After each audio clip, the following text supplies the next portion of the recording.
Hello' everyone, আজি খুটি লৈ বুলি আহিলোঁ। লগৰজনীকো লৈ আহিলোঁ আমাক খুটি লৈ বুলি। ভণ্টিহঁতো আহিছে বাৰু। খুটিত চাহ খাবলৈ চানাও কিনি ল'লোঁ। খুটি পাই মুড়ি আৰু গাখীৰ খাই ল'লোঁ। গাখীৰ খাই আকৌ চাহ খালোঁ। চাহ খাই ভকত বাৰু বেছিকেইজন অহা নাই আৰু আহিব আছে বাৰু। ফিচাৰী কিনাৰলৈ গৈ পিনি বেঙেনা অলপো ছিঙি ল'লোঁ। আগতে আপোনালোকক ফিচাৰীটো দেখুৱাইছোঁ বাৰু। আকৌ আটা মঠি আছে। আটা মঠি পানি আকৌ ৰুটি বেলাতে লাগি গ'লোঁ। এইখন বেলনা হয় দেই, মোৰ কেনেকুৱা লাগেনো বেলি চাওঁ বুলি ভাবি। পায়স আৰু লুচি পুৰি খুৱাব, সেইটো ভিডিঅ' ক্লিপ এটা ৰাখিয়ে থ'লোঁ। তাৰপিছত আকৌ শাক কুটি আছে সিহঁতিকেইজনীয়ে, মই বাৰু কুটা নাই বাৰু। আমাৰ খুটিত অকল অমিতা গছেই ধেৰ। আকৌ আলু খেতিও কৰিছে। আলু মানে প্ৰতি বছৰে কৰে আমাৰ খুটিত। তাৰপিছত আকৌ ভাজি বনাইছে। পায়স ফাইনেলি হৈ গ'ল বাৰু খাব।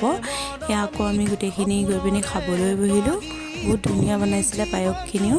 অলপ সময় পাছতে লুচি পুৰি হৈ গ'ল। লুচি পুৰিও খাই ল'লোঁ। কি পতা হৈছে বাৰু আপোনালোকক কোৱাই নাই নহয় বাৰু। ভাং খোৱা পাতিছে, প্ৰতি বছৰে পাতে বাৰু। আজিলৈ বা